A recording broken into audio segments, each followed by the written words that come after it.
Assalamualaikum semua. Salam sejahtera dan salam satu Malaysia. Diharap semua dalam keadaan baik-baik dalam pandemik ini. Kembali lagi bersama kami dalam video ini tentang peristiwa 13 Mei 1969. Okay guys, berlakunya pergaduhan 13 Mei 1969 ni, dia tak berlaku hanya tercetusnya selepas pilihan raya yang kita umum tahu. Tetapi ada dua lagi peristiwa yang juga menjadi faktor. Okay. Kes pertama ialah di tahun 1964 di Bukit Mentajam Pening dan di 1965 di Pulau Pinang. Ketika itu Pak Kasim, beliau dibunuh ketika beliau berbasikal. Beliau dipukul di kepala dengan objek tumpul dan dipukul beramai-ramai oleh kaum Cina. Gambar yang anda lihat ini adalah gambar arwah Pak Kasim di dalam laporan Magran. Pada tahun 1959, di Pulau Pangkor pula, imam di tempat itu memanggil Melayu-Melayu untuk bermesyuarat dalam masjid untuk tujuan keselamatan lah. Okay. Cina melihat kumpulan itu, maka seramai 60 orang Cina dengan segera melengkapkan diri mereka dengan senjata seperti parang, kayu runcing, kan, botol-botol, dan tercetuslah pergaduhan sehingga meragut nyawa di kedua-dua belah pihak. Peristiwa seterusnya adalah ketika mereka Cina ni menang beberapa kerusi di Kuala Lumpur ketika tu pilihan raya 1969. Mereka berarak sambil melontarkan kata-kata koman lah, macam Melayu mati, Malaysia, apa lagi ya, apa polis boleh buat, kita raja, dan lain-lain lagi, perkataan-perkataan yang kasar. Tidak berhenti selepas itu, mereka juga membunuh Mak Minah di Kampung Federal Jalan Raja Laut. Pada yang tak kenal Raja Laut, ini ada klip. Foto kerja apa, Mak Mina? Itulah yang jual barang beli barang tu. Oh, import and export ke? Okay. Selepas peristiwa tu, Melayu mula berkumpul di balai Datuk Harun. Okay. Ketika berhimpun tu, 3 orang pemuda Cina melintasi mereka.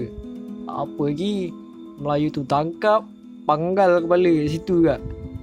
Maka selepas kejadian itu, selepas semua yang berlaku ni, terjatuhlah pergaduhan besar-besaran yang mengorbankan sejumlah jiwa sehingga Malaysia mengisytiharkan darurat.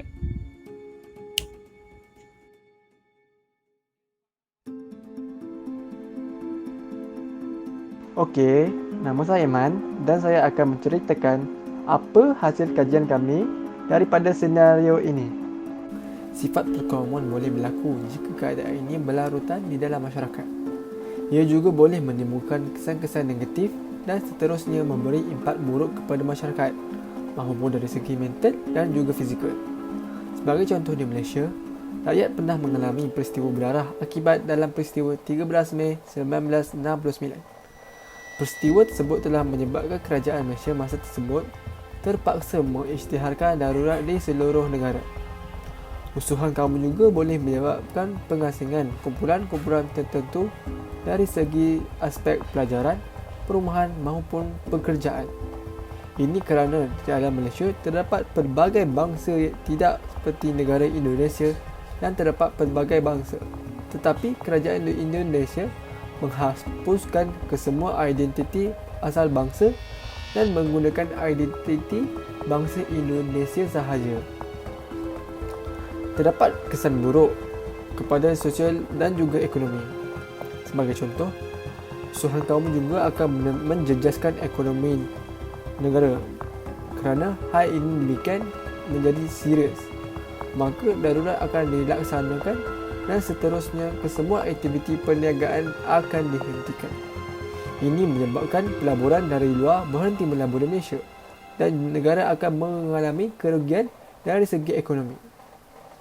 Selain itu, rusuhan kaum juga akan menimbulkan perasaan benci dan dendam dalam masyarakat yang mampu untuk menggugat keamanan negara. Tuntasnya, ia akan merenggangkan hubungan dan menghapuskan perasaan hormat menghormati antara satu sama lain. Akhir sekali, kita dapat melihat kesan buruk akibat sifat perkauman yang berlaku seperti di negara Amerika Syarikat baru-baru ini yang menyebabkan polis warga putih membunuh rakyat kulit hitam dan seterusnya berlaku rusuhan kaum yang tidak selesai sehingga ke hari ini. Okey, kita akan teruskan dengan hasil kajian yang seterusnya, iaitu langkah-langkah untuk memupuk perpaduan kaum. Langkah yang pertama, saranan dan pengaruh daripada ibu bapa. Bak kata pepatah, melentur bulu biarlah dari rebungnya. Ibu bapa merupakan orang yang paling awal mendekati anak-anak mereka. Oleh itu, fikiran dan kelakuan ibu bapa akan mempengaruhi anak-anaknya. Contohnya, jika ibu bapa bersifat rasis, anak-anak mereka juga berpeluang tinggi untuk bersifat demikian. Ibu bapa perlulah sentiasa memupuk semangat perpaduan kaum terhadap anak-anak mereka. Okey, langkah seterusnya, program dan polisi perpaduan kaum tidak dipolitikkan. Setiap warga Malaysia wajar melihat dan mentafsir program dan polisi nasional secara rasional, objektif dan bijaksana. Contohnya, program pendidikan yang dipendidikan ialah pelaburan yang berupaya untuk menjamin masa depan warga muda. Oleh itu, pendidikan tidak harus dipolitikkan. Ianya hanya akan memusnahkan masa hadapan anak-anak dan memporak-perandakan negara. Langkah yang seterusnya, peranan media massa dan elektronik. Peranan media massa, media elektronik dan media cetak mendorong masyarakat ke arah perpaduan kerana media merupakan saluran komunikasi yang paling berkesan untuk menyalurkan berbagai maklumat kepada masyarakat. Contohnya, rancangan siaran langsung semasa perayaan Hari Kebangsaan wajar disiarkan melalui saluran televisyen untuk mendorong perpaduan kaum dalam kalangan rakyat. Mesej yang memupuk perpaduan kaum juga harus disiarkan melalui radio. Seterusnya, peranan masyarakat juga penting. Pemupukan sikap bersatu padu adalah penting bagi setiap individu dalam kalangan masyarakat. Sebagai anak Malaysia, masyarakat perlulah membuangkan sikap negatif seperti sikap apati, prejudis, diskriminasi dan stereotip. Masyarakat patut sentiasa memupuk semangat kejiranan dengan kaum yang lain supaya masyarakat berada dalam keadaan yang damai dan sejahtera. Langkah yang seterusnya, pendidikan awal dari kecil. Pendidikan moral atau pendidikan agama seperti sifat saling hormat menghormati haruslah ditanam kepada generasi muda sejak kecil lagi. Hal ini tidak sahaja harus dididik dalam sekolah, manakala peranan ibu bapa juga memainkan peranan yang penting dalam mendidik anak-anak dan generasi yang baru, kerana kebanyakan masa mereka akan berada di rumah pada waktu kecil.